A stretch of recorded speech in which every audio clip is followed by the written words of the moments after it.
Easy cook with അഞ്ജലിയിലേക്ക് എല്ലാവർക്കും സ്വാഗതം. ഇന്ന് നമ്മൾ മീൻ പീരയാണ് കേട്ടോ ഉണ്ടാക്കുന്നത്.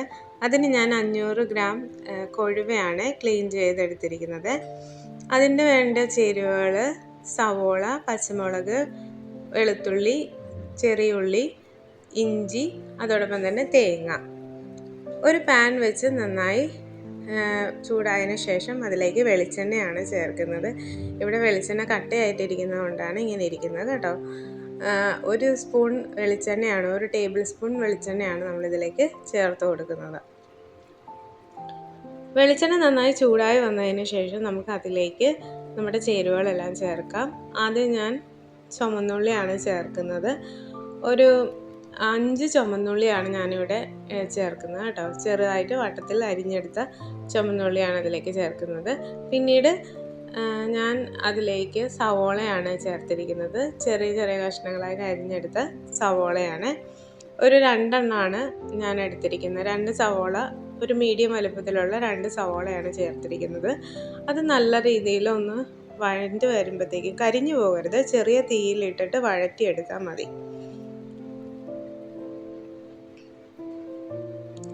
നന്നായിട്ട് നല്ല രീതിയിൽ അത് വഴണ്ട് വന്ന് കഴിയുമ്പോഴത്തേക്ക് അതിലേക്ക് നമുക്ക് പച്ചമുളക് ചേർക്കാം.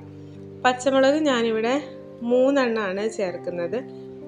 നിങ്ങളുടെ എരിവിനനുസരിച്ച് നിങ്ങൾക്ക് ചേർക്കാവുന്നതാണ്. എരിവ് കൂടുതൽ ആവശ്യമുള്ളവർക്ക് കൂടുതൽ പച്ചമുളക് ചേർക്കാവുന്നതാണ്. അതിനുശേഷം ഇഞ്ചിയാണ് ചേർത്ത് കൊടുത്തത്. പിന്നെ ഇഞ്ചി ചെറിയൊരു കഷ്ണം ഇഞ്ചിയാണ് ചേർത്തത്. പിന്നെ വെളുത്തുള്ളി ഒരു 8 എണ്ണം ഞാനിവിടെ ചേർക്കുന്നുണ്ട്. 8 വെളുത്തുള്ളിയാണ് ചെറിയ വട്ടത്തിൽ അരിഞ്ഞ് അത് എടുത്തിരിക്കുന്നത്. പിന്നീട് അത് നന്നായിട്ട് ആ വെളുത്തുള്ളിയുടെയും ഒക്കെ നല്ല പച്ചമണം മാറുന്ന വേണ്ടി നന്നായിട്ട് ഇളക്കി കൊടുക്കുക. പിന്നെ ഒരു 1/4 ടീസ്പൂൺ മഞ്ഞൾപ്പൊടിയും കൂടി ഇട്ട് ആ മഞ്ഞൾപ്പൊടിയുടെ ഒരു മണമൊക്കെ, ഒരു പച്ചമണമൊക്കെ മാറണമല്ലോ. അപ്പോൾ അത് ചെറിയ തീയിലിട്ടിട്ട് നല്ല രീതിയിൽ വഴറ്റി കൊടുക്കുക. ഇനി നമുക്ക് അതിലേക്ക് തേങ്ങ ചേർത്ത് കൊടുക്കാം. തേങ്ങ ഞാനിവിടെ അരമുറി തേങ്ങയാണ് എടുത്തിരിക്കുന്നത്. തേങ്ങയുടെ അളവ് നിങ്ങൾക്ക് ഇഷ്ടമുള്ള എന്നുവെച്ചാൽ തേങ്ങ കൂടുതൽ ഇഷ്ടമുള്ള ആൾക്കാർക്ക് തേങ്ങ അധികം ചേർത്താലും ഇതിൻ്റെ ടേസ്റ്റ് കൂടത്തേ ഉള്ളൂ. അപ്പം ഇവിടെ നമ്മൾ 500 ഗ്രാം മീനാണല്ലോ എടുത്തിരിക്കുന്നത്. അപ്പോൾ നമുക്ക് അതിന് വേണ്ടിയുള്ള തേങ്ങ ഒരു അരമുറി തേങ്ങയൊക്കെ മതിയാകും. അത് ചേർത്ത് കൊടുത്തു കഴിഞ്ഞാൽ എന്നിട്ട് നല്ല രീതിയിലൊന്ന് വഴറ്റിയെടുക്കുക. നമുക്ക് ഏത് മീൻ വേണമെങ്കിലും ഇത് യൂസ് ചെയ്യാം. ചാളയോ ചെറിയ കുഞ്ഞു ചാളയൊക്കെ കിട്ടുവാണെങ്കിൽ അതൊക്കെ വെച്ച് മീൻ പീര ഉണ്ടാക്കുകയാണെങ്കിൽ നല്ല ടേസ്റ്റിൽ നമുക്ക് കിട്ടും. പിന്നെ ഇതിലേക്ക് ഞാൻ ഉപ്പ് ചേർത്ത് കൊടുക്കുകയാണ്. നിങ്ങളുടെ ടേസ്റ്റ് അനുസരിച്ച് ഉപ്പ് ചേർത്ത് കൊടുക്കുക കേട്ടോ. എന്നിട്ട് നല്ല രീതിയിലൊന്ന് ഇളക്കി കൊടുക്കുക. അപ്പോഴത്തേക്ക് ഈ എല്ലാ ഇൻഗ്രീഡിയൻറ്റിൻ്റെയും ഫ്ലേവേഴ്സ് പുറത്തേക്ക് വരും. ഉപ്പ് ചേർത്തിട്ട് ഇളക്കുമ്പോൾ നല്ല രീതിയിൽ അതിൻ്റെ ഫ്ലേവേഴ്സ് പുറത്ത് വരും. ഇനി നമുക്ക് കഴുകി വെച്ചിരിക്കുന്ന മീൻ അതിലേക്ക് ഇട്ട് കൊടുക്കാം.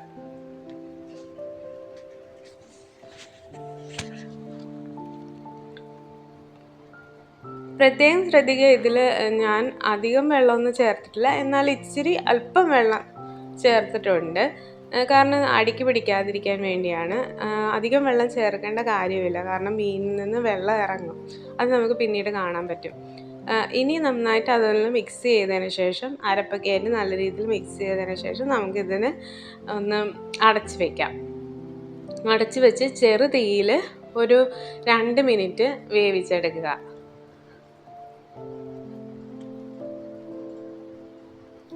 ഇടയ്ക്കൊന്ന് ഇളക്കി കൊടുക്കണം. ഇപ്പോൾ കണ്ടില്ല, അത് മീനിൻ്റെ അകത്തുനിന്ന് നല്ല രീതിയിൽ വെള്ളം പുറത്തേക്ക് വന്നിട്ടുണ്ട്. പിന്നെ ഇതിൽ പുളി ഞാൻ ചേർക്കുന്നത് കൊടംപുളിയാണ് ചേർത്തിരിക്കുന്നത്. 3 കഷ്ണം കൊടംപുളി ചെറിയ കഷ്ണങ്ങളായിട്ട് നീളത്തിൽ അരിഞ്ഞെടുത്തതിന് ശേഷം കഴുകിയിട്ട് വേണം ചേർക്കാൻ, അല്ലെങ്കിൽ അതിൻ്റെ ആ ഒരു കറ അതിലേക്ക് ഇറങ്ങും.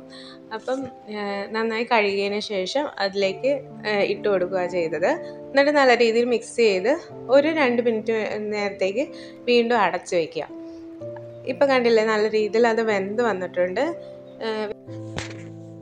ഇനി ഇതിലേക്ക് എരിവിനായിട്ട് കുരുമുളക് പൊടിയാണ് ചേർത്ത് കൊടുക്കേണ്ടത്.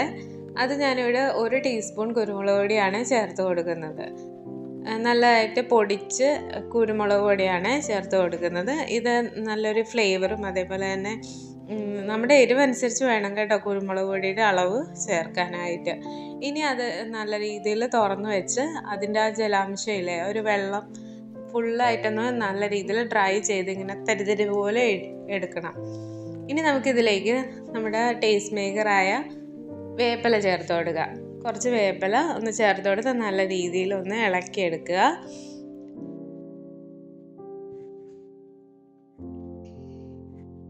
ഇനി ഞാനിവിടെ 1 ടീസ്പൂൺ കോക്കനട്ട് ഓയിലും കൂടി വെളിച്ചെണ്ണയും കൂടി ചേർക്കുകയാണ് കേട്ടോ.